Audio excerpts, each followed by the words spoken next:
ॐ श्रीगणेशाय नमः। श्रीसरस्वत्यै नमः।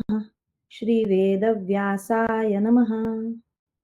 नारायणं नमस्कृत्य नरं चैव नरोत्तमं देवीं सरस्वतीं व्यासं ततो जयमुदीरयेत्। भीष्मवध पर्व त्रिचत्वारिंशोऽध्यायः। गीता का महात्म्य तथा युधिष्ठिर का भीष्म, द्रोण, कृप और शल्य से अनुमति लेकर युद्ध के लिए तैयार होना। वैशंपायन उवाच। वैशंपायन जी कहते हैं, जन्मेजय, अन्य बहुत से शस्त्रों का संग्रह करने की क्या आवश्यकता है। गीता का ही अच्छी तरह से गान यानी श्रवण, कीर्तन, पठन, पाठन, मनन और धारण करना चाहिए, क्योंकि वह स्वयं पद्मनाभ भगवान के साक्षात मुख कमल से निकली हुई है। गीता सर्वशास्त्रमयी है। गीता में सब शास्त्रों के सार तत्व का समावेश है। भगवान श्री हरि सर्वदेवमय है। गंगा सर्वतीर्थमयी है और मनु यानी उनका धर्मशास्त्र सर्ववेदमय है। गीता, गंगा, गायत्री और गोविंद, इन ग कार युक्त चार नामों को हृदय में धारण कर लेने पर मनुष्य का फिर इस संसार में जन्म नहीं होता। इस गीता में 620 श्लोक भगवान श्री कृष्ण ने कहे हैं। 57 श्लोक अर्जुन के कहे हुए हैं। 67 श्लोक संजय ने कहे हैं और एक श्लोक धृतराष्ट्र का कहा हुआ है। यह गीता का मान बताया जाता है। भारत रूपी अमृत राशि के सर्वस्व सारभूत गीता का मंथन करके उसका सार निकालकर श्री कृष्ण ने अर्जुन के मुख में यानी कानों द्वारा मन बुद्धि में डाल दिया है। उपर्युक्त 5 श्लोक कितनी ही प्रतियों में नहीं है और कितनी ही प्रतियों में है। संजय उवाच। संजय कहते हैं, राजन, तदनंतर अर्जुन को गांडीव, धनुष और बाण धारण किए देख पांडव महारथियों सोम को तथा उनके अनुगामी सैनिकों ने पुनः बड़े जोर से सिंहनाद किया। साथ ही उन सभी वीरों ने प्रसन्नतापूर्वक समुद्र से प्रकट होने वाले शंखों को बजाया। तदनंतर भेरी, पेशी, क्रकच और नरसिंह आदि बाजे सहसा बज उठे। इससे वहां महान शब्द गूंजने लगा। नरेश्वर, उस समय देवता, गंधर्व, पितर, सिद्ध, चारण तथा महाभाग महर्षिगण देवराज इंद्र को आगे करके उस भीषण मार काट को देखने के लिए एक साथ वहां आए। राजन, तदनंतर वीर राजा युधिष्ठिर ने समुद्र के समान उन दोनों सेनाओं को युद्ध के लिए उपस्थित और चंचल हुई देख कवच खोलकर अपने उत्तम आयुधों को नीचे डाल दिया और रथ से शीघ्र उतरकर वे पैदल ही हाथ जोड़े पितामह भीष्म को लक्ष्य करके चल दिए। धर्मराज युधिष्ठिर मौन एवं पूर्वाभिमुख हो शत्रु सेना की ओर चले गए। कुंती पुत्र धनंजय उन्हें शत्रु सेना की ओर जाते देख तुरंत रथ से उतर पड़े और भाइयों सहित उनके पीछे पीछे जाने लगे। भगवान श्री कृष्ण भी उनके पीछे गए तथा उन्हीं में चित्त लगाए रहने वाले प्रधान प्रधान राजा भी उत्सुक होकर उनके साथ गए। अर्जुन उवाच। अर्जुन ने पूछा, राजन, आपने क्या निश्चय किया है कि हम लोगों को छोड़कर आप पूर्वाभिमुख हो पैदल ही शत्रु सेना की ओर चल दिए हैं। भीमसेन उवाच। भीमसेन ने पूछा, महाराज पृथ्वीनाथ, कवच और आयुध नीचे डालकर भाइयों को भी छोड़कर कवच आदि से सुसज्जित हुई शत्रु सेना में कहाँ जाएंगे। नकुल उवाच। नकुल ने पूछा, भारत, आप मेरे बड़े भाई हो है। आपके इस प्रकार शत्रु सेना की ओर चल देने पर भारी भय मेरे हृदय को पीड़ित कर रहा है। बताइए, आप कहाँ जाएंगे? सहदेव उवाच। सहदेव ने पूछा, नरेश्वर, इस रण क्षेत्र में जहां शत्रु सेना का समूह जुटा हुआ है और महान भय उपस्थित है, आप हमें छोड़कर शत्रुओं की ओर कहाँ जाएंगे? संजय उवाच। संजय कहते हैं, राजन, भाइयों के इस प्रकार कहने पर भी कुरुकुल को आनंदित करने वाले राजा युधिष्ठिर उनसे कुछ नहीं बोले, चुपचाप चलते ही गए। तब परम बुद्धिमान महान महामना भगवान वासुदेव ने उन चारों भाइयों से हंसते हुए हंसते हुए से कहा, इनका अभिप्राय मुझे ज्ञात हो गया है। ये राजा युधिष्ठिर भीष्म, द्रोणाचार्य, कृपाचार्य और शल्य, इन समस्त गुरुजनों से आज्ञा लेकर शत्रुओं के साथ युद्ध करेंगे। सुना जाता है कि प्राचीन काल में जो गुरुजनों की अनुमति लिए बिना ही युद्ध करता था, वह निश्चय ही उन माननीय पुरुषों की दृष्टि में गिर जाता था। जो शास्त्र की आज्ञा के अनुसार माननीय पुरुषों से आज्ञा लेकर युद्ध करता है, उसकी उस युद्ध में अवश्य विजय होती है, ऐसा मेरा विश्वास है। जब भगवान श्री कृष्ण ये बात कह रहे थे, उस समय दुर्योधन की सेना की ओर आते हुए युधिष्ठिर को सब लोग अपलक नेत्रों से देख रहे थे। कहीं महान हाहाकार हो रहा था और कहीं दूसरे लोग मुंह से एक शब्द भी न बोलकर चुप हो गए थे। युधिष्ठिर को दूसरे दूर से ही देखकर दुर्योधन के सैनिक आपस में इस प्रकार बातचीत करने लगे, यह युधिष्ठिर तो अपने कुल का जीता जागता कलंक ही है। देखो, स्पष्ट ही दिखाई दे रहा है कि वह राजा युधिष्ठिर भयभीत की भांति भाइयों सहित भीष्म जी के निकट शरण मांगने के लिए आ रहा है। पांडुनंदन धनंजय, वृकोदर भीम तथा नकुल सहदेव जैसे सहायकों के रहते हुए युधिष्ठिर के मन में भय कैसे हो गया? निश्चय ही यह भूमंडल में विख्यात क्षत्रियों के कुल में उत्पन्न नहीं हुआ है। इसका मानसिक बल अत्यंत अल्प है, इसीलिए युद्ध के अवसर पर इसका हृदय इतना भयभीत है। तदनंतर वे सब सैनिक कौरवों की प्रशंसा करने लगे और प्रसन्नचित्त हो हर्ष में भरकर अपने कपड़े हिलाने लगे। प्रजानाथ, आपके वे सब योद्धा भाइयों तथा श्री कृष्ण सहित युधिष्ठिर की विशेष रूप से निंदा करते थे। राजन, इस प्रकार युधिष्ठिर को धिक्कार देकर सारी कौरव सेना पुनः शीघ्र ही चुप हो गई। सब लोग मन ही मन सोचने लगे कि वह राजा क्या कहेगा और भीष्म जी क्या उत्तर देंगे। युद्ध की श्लाघा रखने वाले भीमसेन तथा श्री कृष्ण और अर्जुन भी क्या कहेंगे। राजन, दोनों ही सेनाओं में युधिष्ठिर के विषय में महान संशय उत्पन्न हो गया था। सब सोचते थे कि राजा युधिष्ठिर क्या कहना चाहते हैं। बाण और शक्तियों से भरी हुई शत्रु की सेना में घुसकर भाइयों से घिरे हुए युधिष्ठिर तुरंत ही भीष्म जी के पास पहुंचे। वहां जाकर उन पांडुनंदन राजा युधिष्ठिर ने अपने दोनों हाथों से पितामह के चरणों को दबाया और युद्ध के लिए उपस्थित हुए उन शांतनु नंदन भीष्म से इस प्रकार कहा। युधिष्ठिर उवाच। युधिष्ठिर बोले, दुर्धर्ष वीर पितामह, मैं आपसे आज्ञा चाहता हूं। मुझे आपके साथ युद्ध करना है। तात, इसके लिए आप मुझे आज्ञा और आशीर्वाद प्रदान करें। भीष्म उवाच।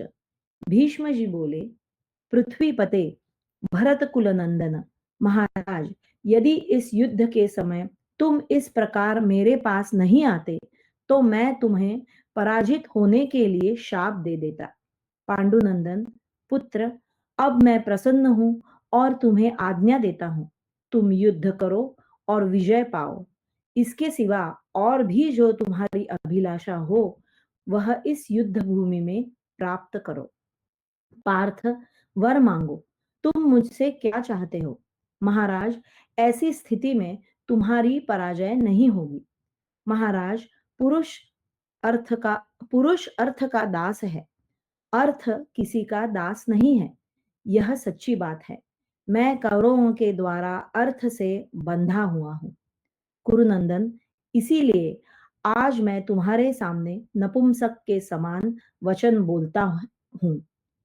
कौरव धृतराष्ट्र के पुत्रों ने धन के द्वारा मेरा भरण पोषण किया है, इसलिए तुम्हारे पक्ष में होकर उनके साथ युद्ध करने के अतिरिक्त तुम क्या चाहते हो, यह बताओ। इसलिए तुम्हारे पक्ष में होकर, इसको छोड़कर उनके साथ युद्ध करने के अतिरिक्त तुम क्या चाहते हो, यह बताओ। युधिष्ठिर उवाच। युधिष्ठिर बोले, महाबाहो, आप सदा मेरा हित चाहते हुए मुझे अच्छी सलाह दे और दुर्योधन के लिए युद्ध करे। मैं सदा के लिए यही वर चाहता हूं। भीष्म उवाच। भीष्म बोले, राजन कुरुनंदन, मैं यहाँ तुम्हारी क्या सहायता करूं? युद्ध तो मैं इच्छानुसार तुम्हारे शत्रु की ओर से ही करूंगा। अतः बताओ, तुम क्या कहना चाहते हो? युधिष्ठिर उवाच। युधिष्ठिर बोले, पितामह, आप तो किसी से पराजित होने वाले ही है नहीं। पितामह, आप तो किसी से पराजित होने वाले हैं नहीं, फिर मैं आपको युद्ध में कैसे जीत सकूंगा? यदि आप मेरा कल्याण देखते और सोचते हैं, तो मेरे हित की सलाह दीजिए। भीष्म उवाच। भीष्म ने कहा, कुंती नंदन, मैं ऐसे किसी वीर को नहीं देखता जो संग्राम भूमि में युद्ध करते समय मुझे पराजित कर सके। युद्ध काल में कोई पुरुष, साक्षात इंद्र ही क्यों न हो, मुझे परास्त नहीं कर सकता। युधिष्ठिर उवाच। युधिष्ठिर बोले, पितामह, आपको नमस्कार है। इसलिए अब मैं आपसे पूछता हूँ, आप युद्ध में शत्रुओं द्वारा अपने मारे जाने का उपाय बताइए। भीष्म उवाच। भीष्म बोले, बेटा, जो समर भूमि में मुझे जीत ले, ऐसे किसी वीर को मैं नहीं देखता हूं। अभी मेरा मृत्यु काल भी नहीं आया है। अतः अपने इस प्रश्न का उत्तर लेने के लिए फिर कभी आना। संजय उवाच। संजय बोले, कुरुनंदन, तदनंतर महाबाहु युधिष्ठिर ने भीष्म की आज्ञा को शिरोधार्य किया और पुनः उन्हें प्रणाम करके वे द्रोणाचार्य के रथ की ओर गए।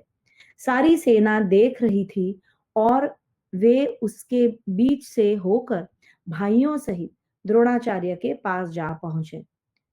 वहां राजा ने उन्हें प्रणाम करके उनकी परिक्रमा की और उन दुर्जय वीर शिरोमणि से अपने हित की बात पूछी।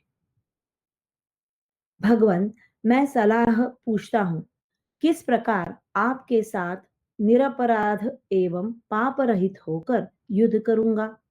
विप्रवर, आपकी आज्ञा से मैं समस्त शत्रुओं को किस प्रकार जीतूं? द्रोण उवाच। द्रोणाचार्य बोले, महाराज, यदि युद्ध का निश्चय कर लेने पर तुम मेरे पास नहीं आते, तो मैं तुम्हारी सर्वथा पराजय होने के लिए तुम्हें शाप दे देता। निष्पाप युधिष्ठिर, मैं तुम पर प्रसन्न हूं। तुमने मेरा बड़ा आदर किया। मैं तुम्हें आज्ञा देता हूं, शत्रुओं से लड़ो और विजय प्राप्त करो। महाराज, मैं तुम्हारी कामना पूर्ण करूंगा। तुम्हारा अभिष्ट मनोरथ क्या है? वर्तमान परिस्थिति में मैं तुम्हारी ओर से युद्ध तो कर नहीं सकता। उसे छोड़कर तुम बताओ, क्या चाहते हो? पुरुष अर्थ का दास है, अर्थ किसी का दास नहीं है। महाराज, यह सच्ची बात है। मैं कौरवों के द्वारा अर्थ से बंधा हुआ हूं। इसीलिए आज नपुंसक की तरह तुमसे पूछता हूं कि तुम युद्ध के सिवा और क्या चाहते हो? मैं दुर्योधन के लिए युद्ध करूंगा, परंतु जीत तुम्हारी ही चाहूंगा। युधिष्ठिर उवाच।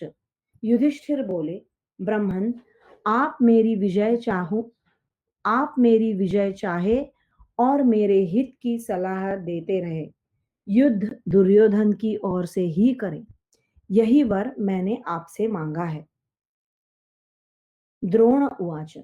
द्रोणाचार्य ने कहा, राजन, तुम्हारी विजय तो निश्चित है, क्योंकि साक्षात भगवान श्री कृष्ण तुम्हारे मंत्री है। मैं तुम्हें आज्ञा देता हूं, तुम युद्ध में शत्रुओं को उनके प्राणों से विमुक्त कर दोगे। तुम युद्ध में शत्रुओं को उनके प्राणों से विमुक्त कर दोगे। जहां धर्म है वहां श्री कृष्ण है, और जहां श्री कृष्ण है वहां वही विजय है। कुंती कुमार, जाओ, युद्ध करो, और भी पूछो, तुम्हें क्या बताओ। युधिष्ठिर उवाच। युधिष्ठिर बोले, द्विजश्रेष्ठ, मैं आपसे पूछता हूं, आप मेरे मनोवांछित प्रश्न को सुनिए। आप किसी से भी परास्त होने वाले नहीं हैं, फिर आपको मैं युद्ध में कैसे जीत सकूंगा। द्रोण उवाच। द्रोणाचार्य बोले, राजन, मैं जब तक समरभूमि में युद्ध करूंगा तब तक तुम्हारी विजय नहीं हो सकती। तुम अपने भाइयों सहित ऐसा प्रयत्न करो जिससे शीघ्र मेरी मृत्यु हो जाए। युधिष्ठिर उवाच।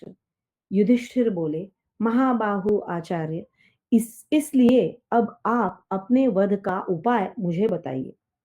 आपको नमस्कार है। मैं आपके चरणों में प्रणाम करके यह प्रश्न कर रहा हूँ। द्रोण उवाच। द्रोणाचार्य बोले, तात, जब मैं रथ पर बैठकर कुपित हो बाणों की वर्षा करते हुए युद्ध में संलग्न रहूं, उस समय जो मुझे मार सके ऐसे किसी शत्रु को नहीं देख रहा हूं। राजन, जब मैं हथियार डालकर अचेत सा होकर आमरण अनशन के लिए बैठ जाऊं, उस अवस्था को छोड़कर और किसी समय कोई मुझे नहीं मार सकता। उसी अवस्था में कोई श्रेष्ठ योद्धा युद्ध में मुझे मार सकता है। यह मैं तुमसे सच्ची बात कह रहा हूं।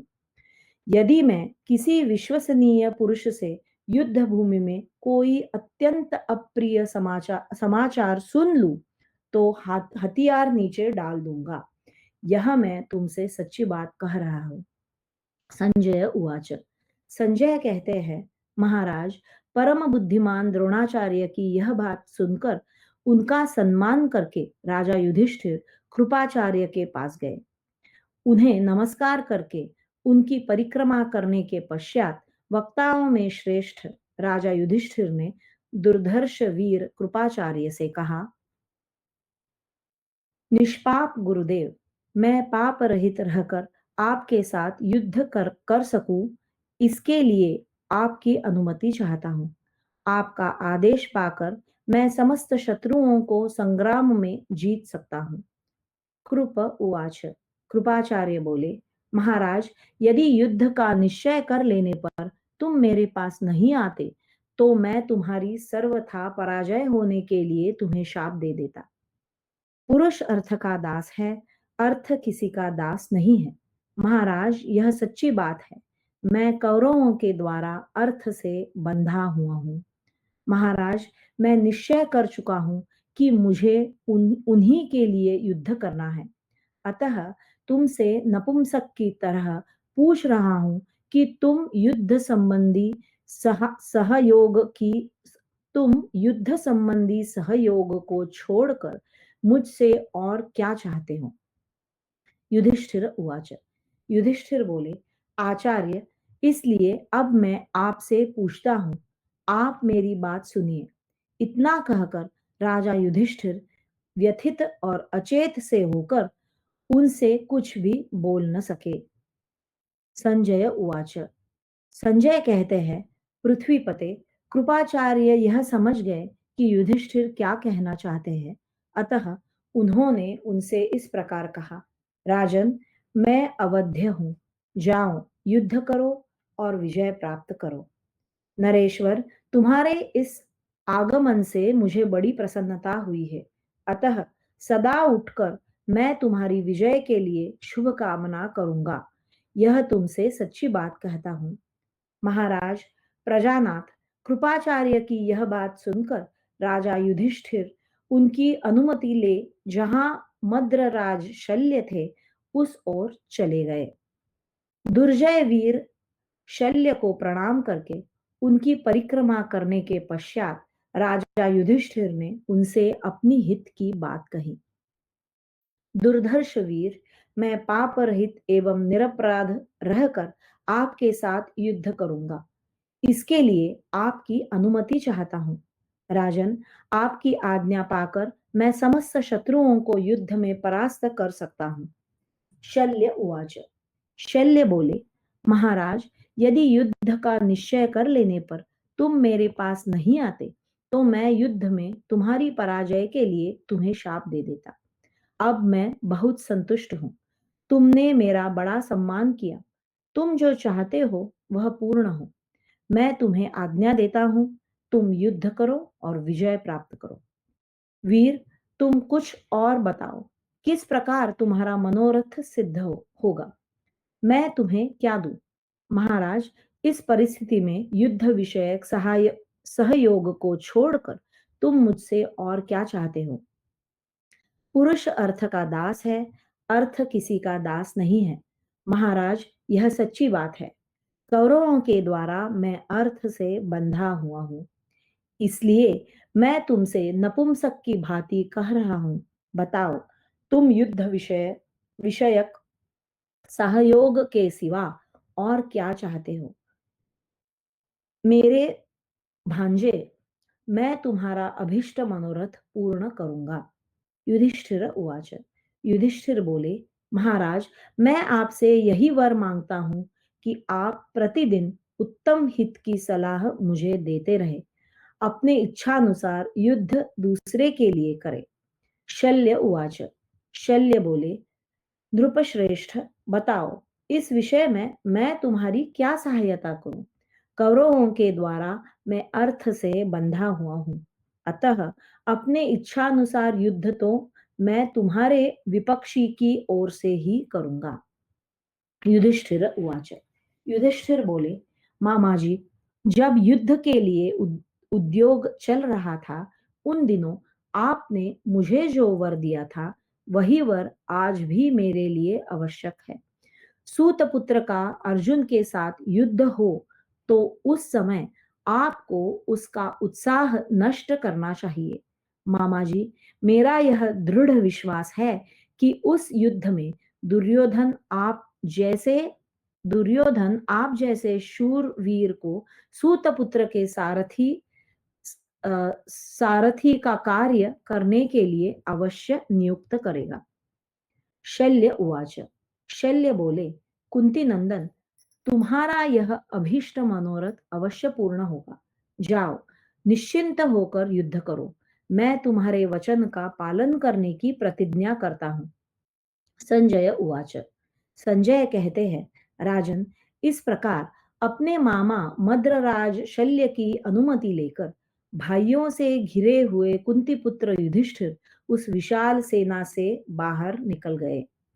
इसी समय भगवान श्री कृष्ण उस युद्ध में राधानंदन कर्ण के पास गए। वहां जाकर उन गदाग्रज ने पांडवों के हित के लिए उससे इस प्रकार कहा, कर्ण, मैंने सुना है तुम भीष्म से द्वेष होने के कारण युद्ध नहीं करोगे।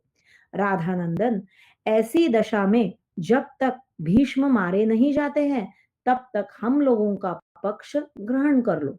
राधेय, जब भीष्म मारे जाएं उसके बाद तुम यदि ठीक समझो तो युद्ध में पुनः दुर्योधन की सहायता के लिए चले आना। कर्ण उवाच। कर्ण बोले, केशव, आपको मालूम होना चाहिए कि मैं दुर्योधन का हितैषी हूँ। उसके लिए अपने प्राणों को निछावर किए बैठा हूँ। अतः मैं उसका अप्रिय कदापि नहीं करूंगा। संजय उवाच। संजय कहते हैं, भारत, कर्ण की यह बात सुनकर श्री कृष्ण लौट आए और युधिष्ठिर आदि पांडवों से जा मिले। तदनंतर ज्येष्ठ पांडव युधिष्ठिर ने सेना के बीच में खड़े होकर पुकारा, जो कोई वीर सहायता के लिए हमारे पक्ष में आना स्वीकार करे, उसे मैं भी स्वीकार करूंगा। उस समय आपके पुत्र युयुत्सु ने पांडवों की ओर देखकर प्रसन्नचित्त हो धर्मराज कुंती पुत्र युधिष्ठिर से इस प्रकार कहा, महाराज निष्पाप नरेश, यदि आप मुझे स्वीकार करें तो मैं आप लोगों के लिए युद्ध में धृतराष्ट्र के पुत्रों से युद्ध करूंगा। युधिष्ठिर उवाच, युधिष्ठिर बोले, युयुत्सो, आओ आओ, सब लोग मिलकर तुम्हारे इन मूर्ख भाइयों से युद्ध करेंगे। यह बात हम और भगवान श्री कृष्ण सभी कह रहे हैं। महाबाहो, मैं तुम्हें स्वीकार करता हूं, तुम मेरे लिए युद्ध करो। राजा धृतराष्ट्र की वंश परंपरा तथा पिंडोदक क्रिया तुम पर ही अवलंबित दिखाई देती है। महातेजस्वी राजकुमार, हम तुम्हें अपनाते हैं, तुम भी हमें स्वीकार करो। अत्यंत क्रोधी दुर्बुद्धि दुर्योधन अब इस संसार में जीवित नहीं रहेगा। संजय उवाच, संजय कहते हैं, राजन, तदनंतर युयुत्सु युधिष्ठिर की बात को सच मानकर आपके सभी पुत्रों को त्याग कर डंका पीटता हुआ पांडवों की सेना में चला गया। वह दुर्योधन के पाप कर्म की निंदा करता हुआ युद्ध का निश्चय करके पांडवों के साथ उन्हीं की सेना में रहने लगा। तदनंतर राजा युधिष्ठिर ने भाइयों सहित अत्यंत प्रसन्न हो सोने का बना हुआ चमकीला कवच धारण किया। फिर वे सभी श्रेष्ठ पुरुष अपने अपने रथ पर आरूढ़ हुए। इसके बाद उन्होंने पुनः शत्रुओं के मुकाबले में पहले की भांति पहले की भांति ही अपनी सेना की व्यूह रचना की। उन श्रेष्ठ पुरुषों ने सैकड़ों दुंदुभियां और नगारे बजाए तथा अनेक प्रकार से सिंह गर्जनाएं की। पुरुष सिंह पांडवों को पुनः रथ पर बैठे देख धृष्टद्युम्न आदि राजा बड़े प्रसन्न हुए। माननीय पुरुषों का सम्मान करने वाले पांडवों के उस गौरव को देखकर सब भूपाल उनकी बड़ी प्रशंसा करने लगे। सब राजा महात्मा पांडवों के सौहार्द, कृपा भाव, समयोचित कर्तव्य के पालन तथा कुटुंबियों के प्रति परम दया भाव की चर्चा करने लगे। यशस्वी पांडवों के लिए सब ओर से उनकी स्तुति प्रशंसा से भरी हुई साधु साधु की बातें निकलती थी। उन्हें उन्हें ऐसी पवित्र वाणी सुनने को मिलती थी जो मन और हृदय के हर्ष को बढ़ाने वाली थी। वहां जिन जिन म्लेच्छों और आर्यों ने पांडवों का वह बर्ताव देखा सुना, वे सब गदगद कंठ होकर रोने लगे। तदनंतर हर्ष में भरे हुए सभी मानव मनस्वी पुरुषों में सैकड़ों और हजारों बड़ी बड़ी भेरियों तथा गोदुग्ध के समान श्वेत शंखों को बजाया। इस प्रकार श्री महाभारत भीष्म पर्व के अंतर्गत भीष्म वध पर्व में भीष्म आदि का समादर विषयक 43वां अध्याय पूरा हुआ। चतुश्चत्वारिंशोऽध्यायः कौरव पांडवों के प्रथम दिन के युद्ध का आरंभ। धृतराष्ट्र उवाच, धृतराष्ट्र ने पूछा, संजय, इस प्रकार जब मेरे पुत्रों और पांडवों ने अपनी अपनी सेनाओं का व्यूह लगा लिया, तब वहां उनमें से पहले किन्होंने प्रहार किया, कौरवों ने या पांडवों ने? संजय उवाच, संजय ने कहा, राजन, भाइयों सहित आपका पुत्र दुर्योधन भीष्म को आगे करके सेना सहित आगे बढ़ा। इसी प्रकार समस्त पांडव भी भीमसेन को आगे करके भीष्म से युद्ध करने की इच्छा रखकर प्रसन्न मन से आगे बढ़े। फिर तो दोनों सेनाओं में सिंहनाद, किलकारियों के शब्द, क्रकच, नरसिंहे भेरी, मृदंग और ढोल आदि वाद्यों की ध्वनि तथा घोड़ों और हाथियों के गर्जने के शब्द गूंजने लगे। पांडव सैनिक हम लोगों पर टूट पड़े और हम लोगों ने भी विकट गर्जना करते हुए उन पर धावा बोल दिया। इस प्रकार अत्यंत घोर युद्ध होने लगा। भीषण मार काट से युक्त उन महान संग्राम में आपके पुत्रों तथा पांडवों की विशाल सेनाएं प्रचंड वायु से विकंपित हुए हुए वनों की भांति शंख और मृदंग के शब्दों से कांपने लगी। राजाओं, हाथियों, घोड़ों तथा रथों से भरी हुई उभय पक्ष की सेनाएं उस अमंगलमय मुहूर्त में जब एक दूसरे के सम्मुख और समीप आई, उस समय वायु से उद्वेलित समुद्रों की भांति उनका भयंकर कोलाहल सब ओर गूंजने लगा। उस रोमांचकारी भयंकर शब्द के प्रकट होते ही महाबाहु भीमसेन सांड की भांति गरजने लगे। भीमसेन की वह गर्जना शंख और दुंदुभियों के गंभीर घोष, गजराजों के चिघाड़ने की आवाज तथा सैनिकों के सिंहनाद को भी दबाकर सब और सुनाई देने लगी। उन सेनाओं में हजारों घोड़े जोर जोर से हिन हिना रहे थे, परंतु गर्जना करते हुए भीमसेन का शब्द उन सब शब्दों को दबाकर ऊपर उठ गया था। वे मेघ के समान गंभीर स्वर में गर्जन तर्जन कर रहे थे। उनका शब्द इंद्र के वज्र की गड़गड़ाहट के समान भयानक था। उस सिंहनाद को सुनकर आपके समस्त सैनिक संत्रस्त हो उठे थे। जैसे सिंह की आवाज सुनकर दूसरे वन्य पशु भयभीत हो जाते हैं, उसी प्रकार वीर भीमसेन की गर्जना से भयभीत हो कौरव सेना के समस्त वाहन मल मूत्र करने लगे। महान मेघ के समान अपने भयंकर रूप को प्रकट करते, गरजते तथा आपके पुत्रों को डराते हुए भीमसेन कौरव सेना पर चढ़ आए।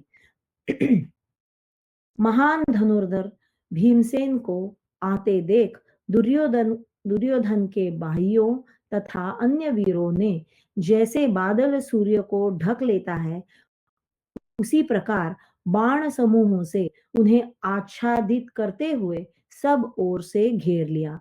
नरेश्वर, आपके पुत्र दुर्योधन, दुर्मुख, दुश्शल, शल, अति अतिरथी, दुशासन, दुर्मर्शन, विविंशति, चित्रसेन, महारथी विकर्ण, पुरुमित्र, जय, भोज तथा पराक्रमी भूरिश्रवा, ये सभी वीर अपने बड़े बड़े धनुषों को कंपाते और छूटने पर विषधर सर्प के समान प्रतीत होने वाले बाणों को हाथ में लेते हुए बिजलियों सहित मेघों के समान जान पड़ते थे।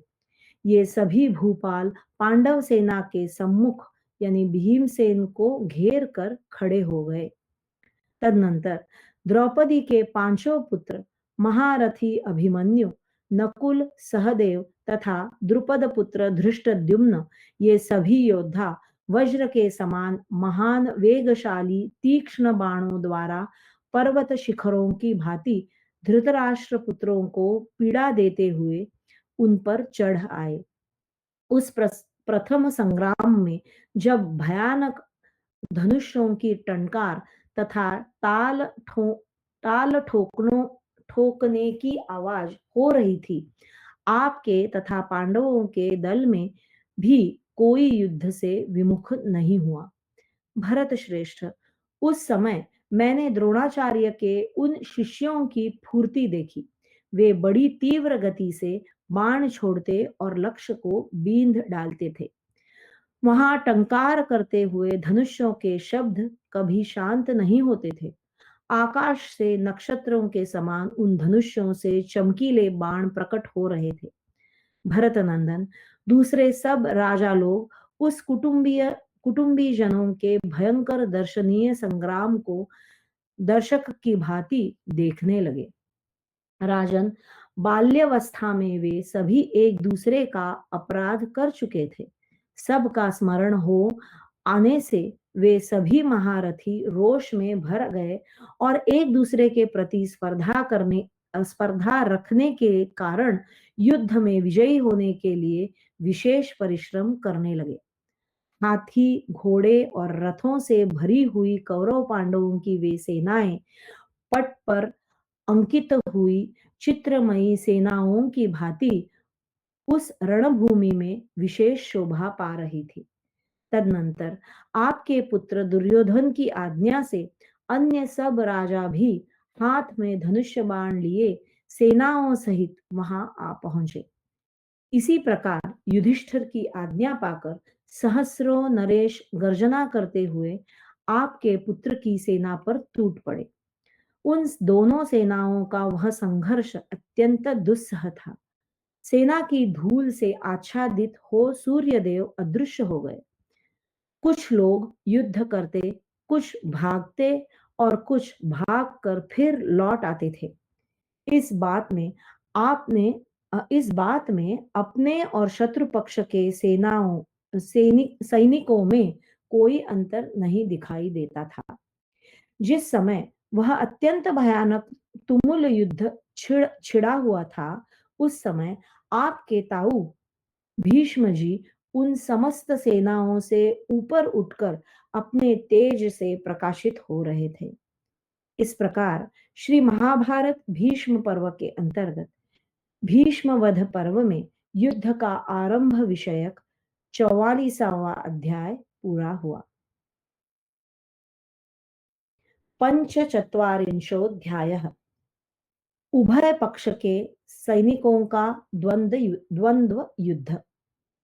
संजय उवाच।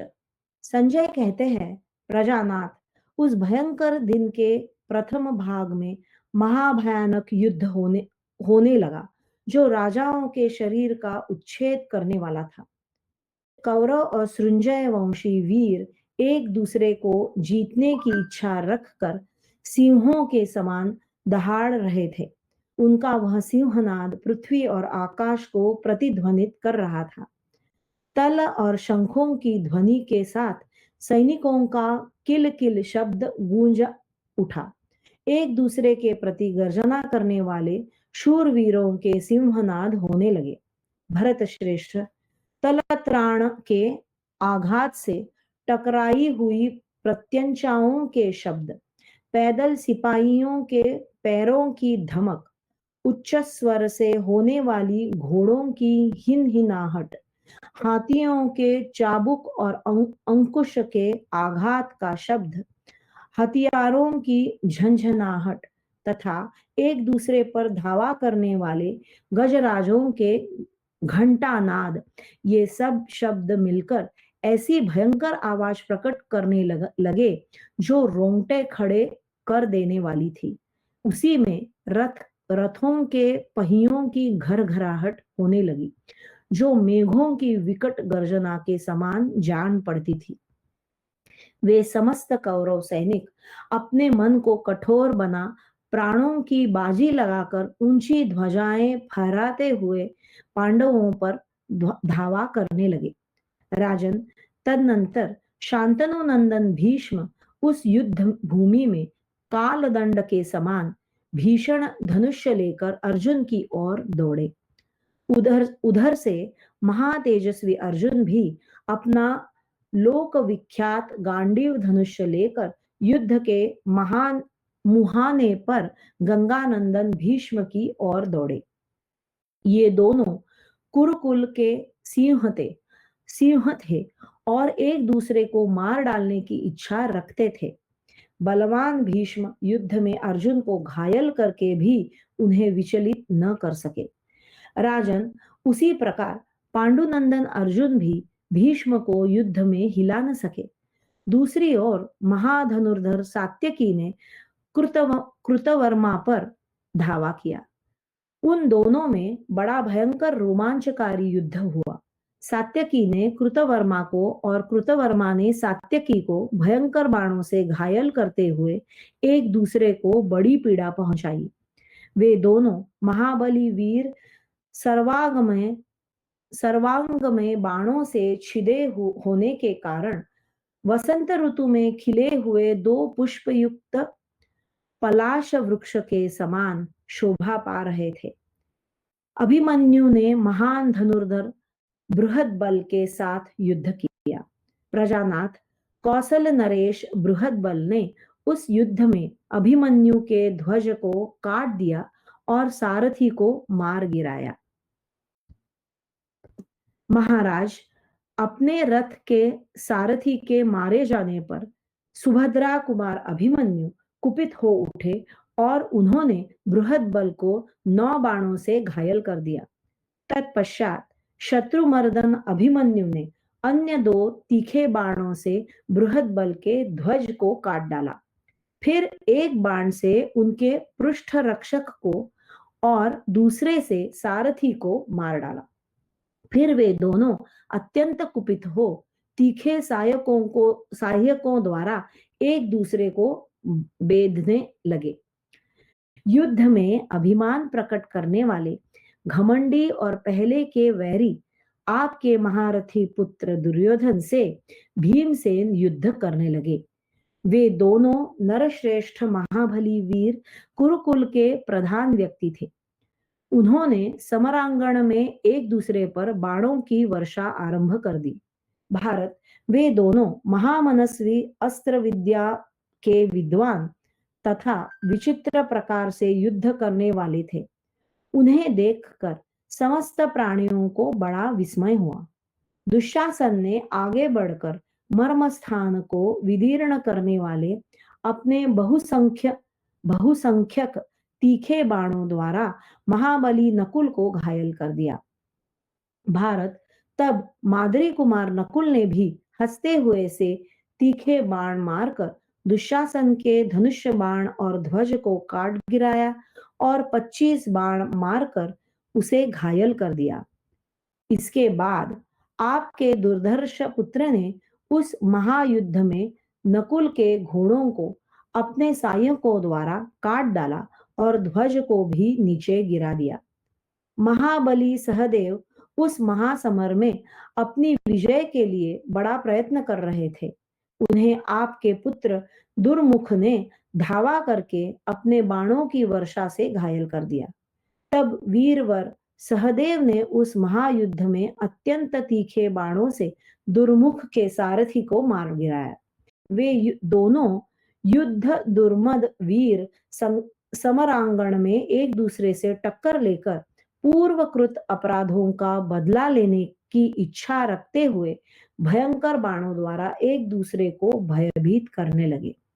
स्वयं राजा युधिष्ठिर ने मद्रराज शल्य पर आक्रमण किया। राजन मद्रराज ने युधिष्ठिर के धनुष्य के 2 टुकड़े कर दिए। तब कुंती पुत्र युधिष्ठिर ने उस कटे हुए धनुष्य को फेंक कर दूसरा वेग युक्त एवं प्रबलतर धनुष्य ले लिया और झुकी हुई गांठ वाले तीखे बाणों द्वारा मद्रराज शल्य को ढक दिया। फिर क्रोध में भरकर कहा, खड़े रहो, खड़े रहो। भरत नंदन, एक ओर से धृष्टद्युम्न ने द्रोणाचार्य पर आक्रमण किया। तब द्रोण ने अत्यंत क्रुद्ध होकर युद्ध में दूसरों के मारने के साधन भूत धृष्टद्युम्न के सुदृढ़ धनुष्य के 3 टुकड़े कर डाले। तदनंतर उस रण क्षेत्र में उन्होंने द्वितीय कालदंड के समान अत्यंत भयंकर बाण चलाया। वह बाण धृष्टद्युम्न के शरीर में धस गया। तत्पश्चात द्रुपद पुत्र धृष्टद्युम्न ने दूसरा धनुष्य लेकर 14 सायक चलाए और उस युद्ध भूमि में द्रोणाचार्य को घायल कर दिया। फिर तो वे दोनों एक दूसरे पर अत्यंत कुपित हो भीषण संग्राम करने लगे। महाराज, वेगशाली शंख ने उस युद्ध में वेगवान वीर भूरिश्रवा पर धावा किया और कहा, खड़े रहो, खड़े रहो। वीर शंख ने रणभूमि में भूरिश्रवा की दाहिनी भुजा विदीर्ण कर डाली। फिर भूरिश्रवा ने भी शंख के गले की हंसली पर बाण मारा। राजन, उस समर भूमि में इंद्र और वृत्रासुर की भांति उन दोनों अभिमानी वीरों में बड़ा भयंकर युद्ध हुआ। प्रजानाथ रणक्षेत्र में कुपित हुए बाहलीक पर अपरिमित आत्मबल से संपन्न महारथी धृष्टकेतु ने क्रोधपूर्वक आक्रमण किया। राजन, अमर्षशील बाहलीक ने समरांगण में बहुत से बाणों द्वारा धृष्टकेतु को पीड़ा दी और सिंह के समान गर्जना की। तब चेदिराज धृष्टकेतु ने अत्यंत क्रुद्ध होकर जैसे मतवाला हाथी किसी मदोन्मत्त गजराज पर हमला करता है, उसी प्रकार तुरंत ही 9 बाण मारकर उस युद्ध भूमि में बहालीक को क्षत विक्षत कर दिया। उस रणभूमि में वे दोनों वीर परस्पर कुपित हो रोष में भरे हुए मंगल और बुध की भांति बारंबार गरजते हुए युद्ध कर रहे थे। जैसे इंद्र ने युद्ध में बल नामक दैत्य पर चढ़ाई की थी, उसी प्रकार क्रूर कर्मा घटोत्कच ने भयंकर कर्म करने वाले अलम्बुश नामक राक्षस पर आक्रमण किया। भरत नंदन, क्रोध में भरे हुए घटोत्कच ने 90 तीखे बाणों द्वारा उस महाबली राक्षस अलम्बुश को विदीर्ण कर दिया। तब अलम्बुश ने भी महाबली भीमसेन पुत्र घटोत्कच को झुकी हुई गांठ वाले बाणों द्वारा समरांगण में बहुत प्रकार से घायल कर दिया। जैसे देवासुर संग्राम में महाबली बलासुर और इंद्र घायल हो गए थे, उसी प्रकार इस युद्ध में एक दूसरे के बाणों से क्षत विक्षत हो अलम्बुश और घटोत्कच अद्भुत शोभा धारण कर रहे थे। राजन, बलवान शिखंडी ने रण क्षेत्र में द्रोणपुत्र अश्वत्थामा पर धावा किया। तब अश्वत्थामा ने कुपित हो एक तीखे नाराज के द्वारा निकट आए हुए शिखंडी को अत्यंत घायल करके कंपित कर दिया। महाराज, तब शिखंडी ने भी पीले रंग के तेज धार वाले तीखे सायक से द्रोणपुत्र अश्वत्थामा को गहरी चोट पहुंचाई। तदनंतर वे दोनों अनेक प्रकार के बाणों द्वारा एक दूसरे पर प्रहार करने लगे। राजन, संग्राम शूर भगदत्त पर सेनापति विराट ने बड़ी उतावली के साथ आक्रमण किया। फिर तो उन दोनों में युद्ध होने लगा। भारत विराट ने अत्यंत कुपित होकर भगदत्त पर अपने बाणों की वर्षा आरंभ कर दी, मानो मेघ पर्वत पर जल की बूंदें बरसा रहा हो। तब जैसे बादल उगे हुए सूर्य को ढक लेता है, उसी प्रकार भगदत्त ने समर भूमि में बाणों की वर्षा द्वारा पृथ्वीपति विराट को आच्छादित कर दिया। भरत नंदन, कैकेयराज बृहत क्षत्र पर शरद्वान के पुत्र कृपाचार्य ने आक्रमण किया और अपने बाणों की वर्षा द्वारा उन्हें ढक दिया। तब कैकेयराज ने भी क्रुद्ध होकर अपने सहायकों की वर्षा से कृपाचार्य को आच्छादित कर दिया। भारत, वे दोनों वीर एक दूसरे के घोड़ों को मार धनुष्य के टुकड़े करके रथहीन हो अमर्ष में भरकर खड्ग द्वारा युद्ध करने के लिए आमने सामने खड़े हुए। फिर तो उन दोनों में अत्यंत भयंकर एवं दारुण युद्ध होने लगा। राजन, दूसरी ओर शत्रुओं को संताप देने वाले द्रुपद ने बड़े हर्ष के साथ सिंधुराज जयद्रथ पर धावा किया। जयद्रथ भी बहुत प्रसन्न था। तत्पश्चात सिंधुराज जयद्रथ ने समरांगण में 3 बाणों द्वारा द्रुपद को गहरी चोट पहुंचाई। द्रुपद ने भी बदले में उसे बींध डाला। उन दोनों का वह घोर एवं अत्यंत भयंकर युद्ध शुक्र और मंगल के संघर्ष की भांति नेत्रों के लिए हर्ष उत्पन्न करने वाला था। आपके पुत्र विकर्ण ने तेज चलाने वाले तेज चलने वाले घोड़ों द्वारा महाबली सुत सोम पर धावा किया। तत्पश्चात उनमें भारी युद्ध होने लगा। विकर्ण अपने बाणों से सुत सोम को घायल करके भी उन्हें कंपित न कर सका। इसी प्रकार सुत सोम भी विकर्ण को विचलित न कर सके। उन दोनों का यह पराक्रम अद्भुत सा प्रतीत हुआ। नरश्रेष्ठ पराक्रमी महारथी चेकितान ने पांडवों के लिए अत्यंत कुपित होकर सुशर्मा पर धावा किया। महाराज, सुशर्मा ने भारी बाण वर्षा के द्वारा महारथी चेकितान को युद्ध में आगे बढ़ने से रोक दिया। तब चेकितान ने भी रोष में भरकर उस महायुद्ध में अपने बाणों की वर्षा से सुशर्मा को उसी प्रकार ढक दिया जैसे महामेघ जल की वर्षा से पर्वत को आच्छादित कर देता है। राजेंद्र, पराक्रमी शकुनी पराक्रम संपन्न प्रतिविंध्य पर चढ़ आया, ठीक उसी तरह जैसे मतवाला सिंह किसी हाथी पर आक्रमण करता है। जिस प्रकार इंद्र संग्राम भूमि में किसी दानव को विदीर्ण करते हैं, उसी प्रकार युधिष्ठिर के पुत्र प्रतिविंध्य ने अत्यंत कुपित होकर सुबल पुत्र शकुनी को अपने तीखे बाणों से बेध डाला। युद्ध में अपने को बेधने वाले प्रतिविंध्य को भी परम बुद्धिमान शकुनी ने झुके हुए गांठ वाले बाणों से घायल कर दिया।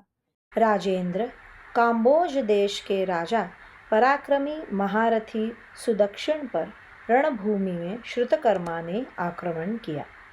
तब सुदक्षिण ने समरांगण में सहदेव पुत्र महारथी श्रुतकर्मा को क्षत विक्षत कर दिया, तो भी वह उन्हें कंपित न कर सका। वे मैनाक पर्वत की भांति अविचल भाव से खड़े रहे।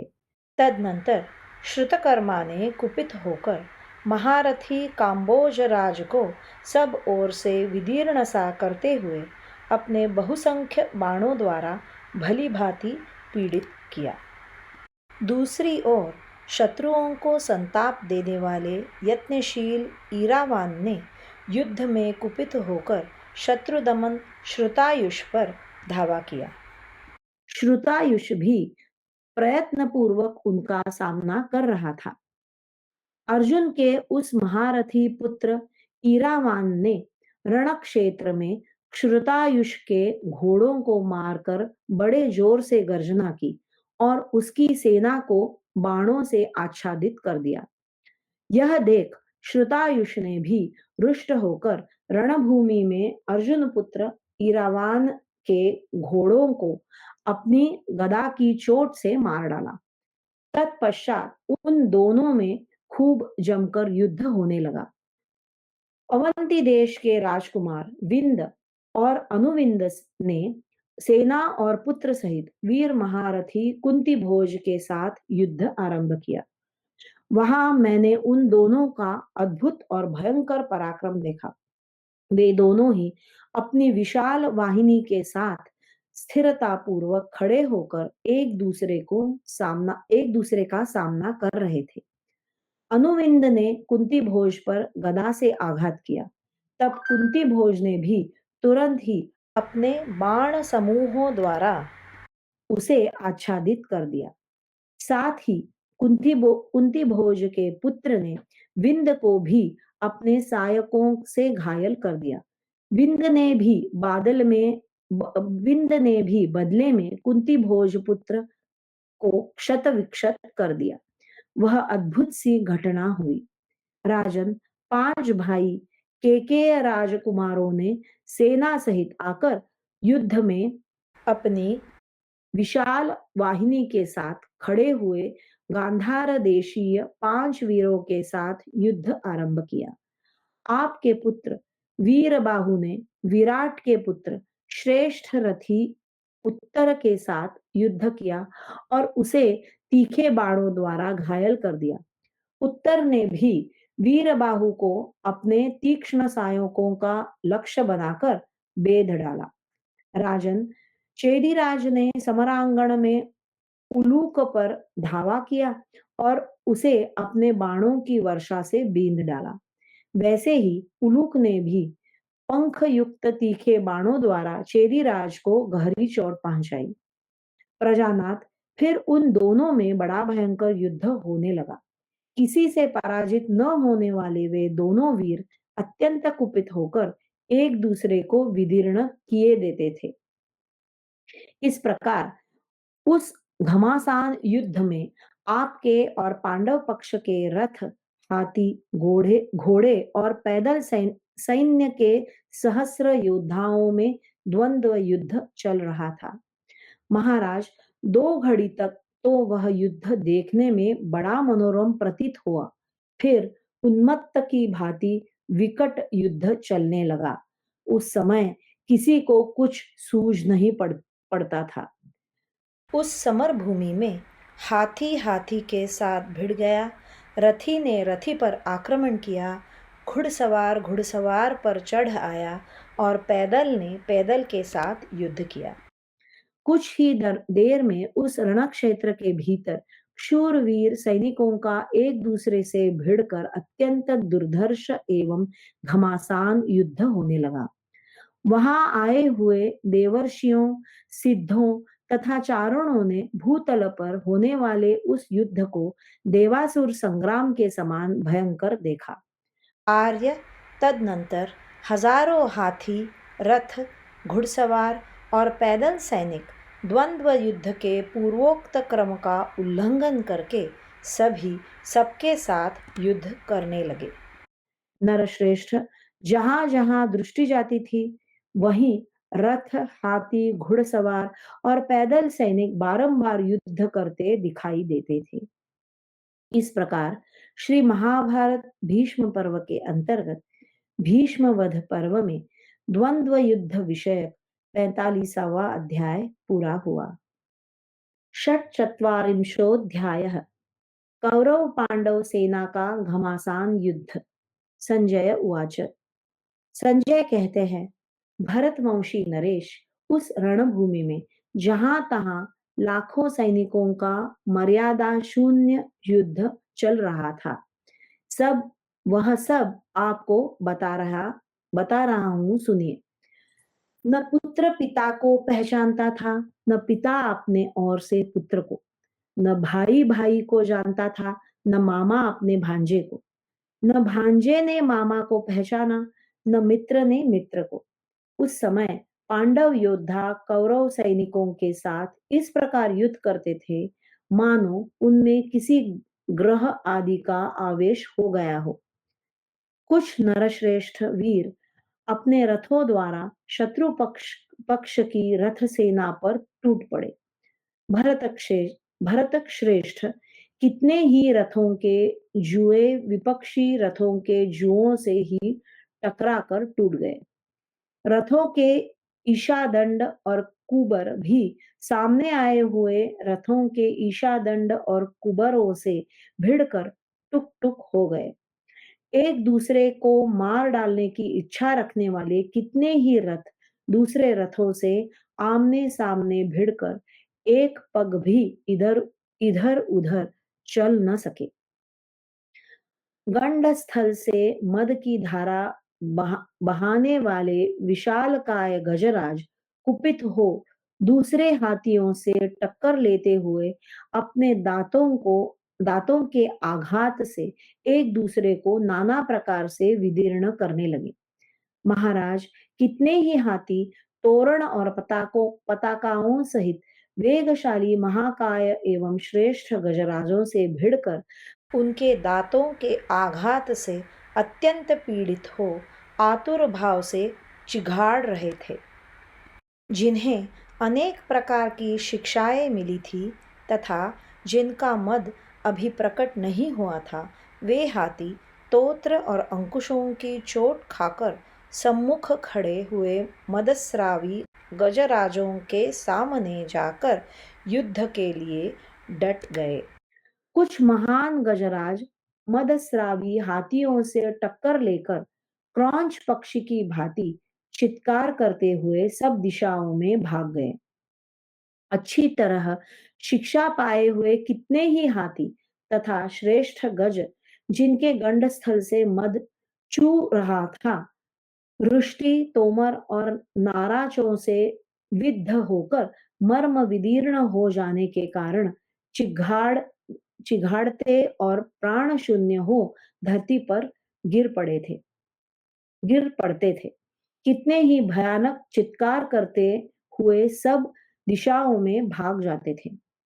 महाराज, हाथियों के पैरों की रक्षा करने वाले योद्धा, जिनके वक्षस्थल विस्तृत एवं विशाल थे, अत्यंत क्रोध में भरकर इधर उधर दौड़ रहे थे और हाथों में लिए हुए रुष्टि, धनुष, चमकीले फरसे, गदा, मुसल, भिंदीपाल, तोमर, लोह के परिघ तथा तेज धार वाले उज्ज्वल खड्ग आदि आयुधों द्वारा एक दूसरे के वध के लिए उत्सुक दिखाई दे रहे थे। परस्पर धावा करने वाले शूरवीरों के चमकीले खड्ग मनुष्यों के रक्त से रंगे हुए देखे जाते थे। वीरों की भुजाओं से घुमाकर चलाए हुए खड्ग जब दूसरों के मर्म पर आघात करते थे, उस समय उनका भयंकर शब्द सुनाई पड़ता था। उस युद्ध स्थल में गदा और मुसल के आघात से कितने ही मनुष्यों के अंग भंग हो गए थे। कितने ही अच्छी श्रेणी के तलवारों से छिन्न भिन्न हो रहे थे। कितनों के शरीर हाथियों के दांतों से दबकर विदीर्ण हो गए थे और कितनों को हाथियों ने कुचल दिया था। इस प्रकार असंख्य मनुष्यों के समुदाय अधमरे से होकर एक दूसरे को पुकार रहे थे। भारत उनके वे भयंकर अंतर आर्तनाद प्रेतों के कोलाहल के समान श्रवण गोचर हो रहे थे। चवर और कलंगी से सुशोभित हंस तुल्य सफेद एवं महान वेगशाली घोड़ों पर बैठे हुए कितने ही घुड़सवार एक दूसरे पर धावा कर रहे थे। उनके द्वारा चलाए हुए सुवर्ण भूषित निर्मल और तेज धार वाले शीघ्रगामी महाप्रास यानी भाले सर्पों के समान गिर रहे थे। कितने ही वीर घुड़सवार शीघ्रगामी अश्वों द्वारा धावा करके बड़े बड़े रथों पर कूद पड़ते और रथियों के मस्तक काट लेते थे। इसी प्रकार एक एक रथी झुकी हुई गांठ वाले भल्ल नामक बाणों द्वारा निशाने पर आए हुए बहुत से घुड़सवारों का संहार कर डालता था। नूतन मेघों के समान शोभा पाने वाले स्वर्णभूषित मतवाले हाथी बहुत से घोड़ों को सूंडों से झटक कर पैरों से ही रौंद डालते थे। कितने ही हाथी प्रासों की चोट खाकर कुंभस्थल और पार्श्व भागों के विदीर्ण हो जाने पर अत्यंत आतुर हो घोर चिघाड़ मचा रहे थे। बहुत से बड़े बड़े हाथी कितने ही घुड़सवारों सहित घोड़ों को पैरों से कुचलकर सहसा भयंकर युद्ध में फेंक देते थे। कितने ही हाथी अपने दांतों के अग्रभाग से घुड़सवारों सहित घोड़ों को उछाल कर ध्वजों सहित रथ समूहों को पैरों तले रौंदते हुए रणभूमि में विचर रहे थे। वहां कितने ही महान गज अत्यंत मदोन्मत्त तथा पुरुष होने के कारण सूंडों और पैरों से घोड़ों और घुड़सवारों को का संहार कर डालते थे। युद्ध में घुड़सवारों और गजारोहियों के चलाए हुए निर्मल, तीक्ष्ण तथा सर्पों के समान भयंकर शीघ्रगामी बाण हाथियों के ललाटों, अन्यान्य अंगों तथा पसलियों पर चोट करते थे। वीरों की भुजाओं से चलाई हुई निर्मल शक्तियां मनुष्यों और घोड़ों की काया तथा लोह में कवचों को भी विदीर्ण करके धरती पर गिर जाते थे। प्रजानाथ, वहां गिरते समय वे भयंकर शक्तियां बड़ी भारी उल्काओं के समान प्रतीत होती थी। जो चमकीली तलवारें पहले चितकबरे अथवा साधारण व्याघ्र चर्म की बनी हुई म्यानों में बंद रहती थी, उन्हें उन म्यानों से निकालकर उनके द्वारा वीर पुरुष रणभूमि में विपक्षियों का वध कर रहे थे।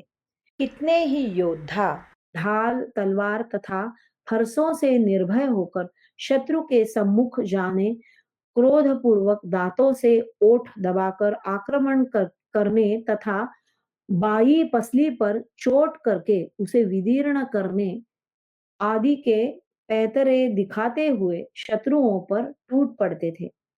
प्रत्येक शब्द की ओर गमन करने वाले कितने ही हाथी घोड़ों सहित रथों की अपनी सूंडों से खींचकर उन्हें लिए दिए संपूर्ण दिशाओं में दौड़ रहे थे।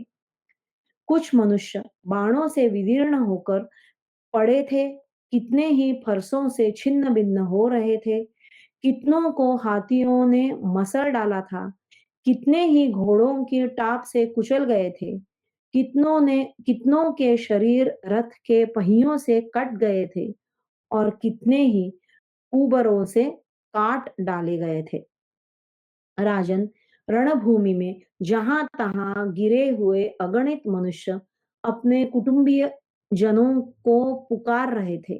कुछ बेटों को, कुछ पिता को, कुछ भाई बंधुओं को, कुछ मामा भांजों को और कुछ लोग दूसरों दूसरों के नाम ले लेकर विलाप कर रहे थे।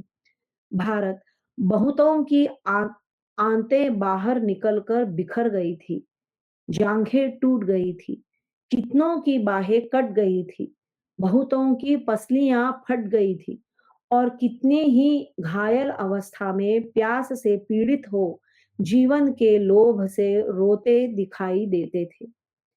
राजन, कुछ लोग धरती पर अधमरे पड़े थे, उनमें जीवन की शक्ति बहुत थोड़ी रह गई थी और वे पिपासी पिपासा से पीड़ित हो युद्ध भूमि में ही जल की खोज कर रहे थे। भरत नंदन, लहूलुहान होकर कष्ट पाते हुए वे समस्त घायल सैनिक अपनी और आपके पुत्रों की अत्यंत निंदा करते थे। माननीय महाराज, दूसरे शूरवीर क्षत्रिय आपस में वैर बांधे हुए उस घायल अवस्था में भी न हथियार छोड़ते थे और न क्रंदन ही करते थे। वे बार बार उत्साहित होकर एक दूसरे को डांट बटाते और क्रोधपूर्वक ओठों को दांतों से दबाकर भौहें टेढ़ी करके परस्पर दृष्टिपात करते थे। धैर्य को दृढ़ता पूर्वक धारण किए रहने वाले दूसरे महाबली वीर बाणों के आघात से पीड़ित हो क्लेश सहन करते हुए भी मौन ही रहते थे, अपनी वेदना प्रकाशित नहीं करते थे। महाराज, कुछ वीर पुरुष अपना रथ भग्न हो जाने के कारण युद्ध में पृथ्वी पर गिरकर दूसरे दूसरे का रथ मांग रहे थे। इतने ही में बड़े बड़े हाथियों के पैरों से वे कुचल गए। उस समय उनके रक्त रंजित शरीर फूले हुए पलाश के समान शोभा पा रहे थे। उन सेनाओं में अनेकानेक भयंकर शब्द सुनाई पड़ते थे। बड़े बड़े वीरों का विनाश करने वाले उस महाभयानक संग्राम में पिता ने पुत्र को, पुत्र ने पिता को, भांजे ने मामा को, मामा ने भांजे को, मित्र ने मित्र को तथा सगे संबंधी ने अपने सगे बांधव जनों को मार डाला। इस प्रकार उस मर्यादा शून्य भयानक संग्राम में कौरवों का पांडवों के साथ घोर युद्ध हो रहा था। इतने ही में सेनापति भीष्म के पास पहुंचकर पांडवों की सारी सेना कांपने लगी। भरत श्रेष्ठ, महाबाहु भीष्म अपने विशाल रथ पर बैठकर चांदी के बने हुए 5 तारों से युक्त तालांकित ध्वज के द्वारा मेरु के शिखर पर स्थित हुए चंद्रमा के समान शोभा पा रहे थे। इस प्रकार श्री महाभारत भीष्म पर्व के अंतर्गत भीष्म वध पर्व में दोनों सेनाओं का घमासान युद्ध विषयक 46वां अध्याय पूरा हुआ। हरि ओम। श्री कृष्णार्पणमस्तु।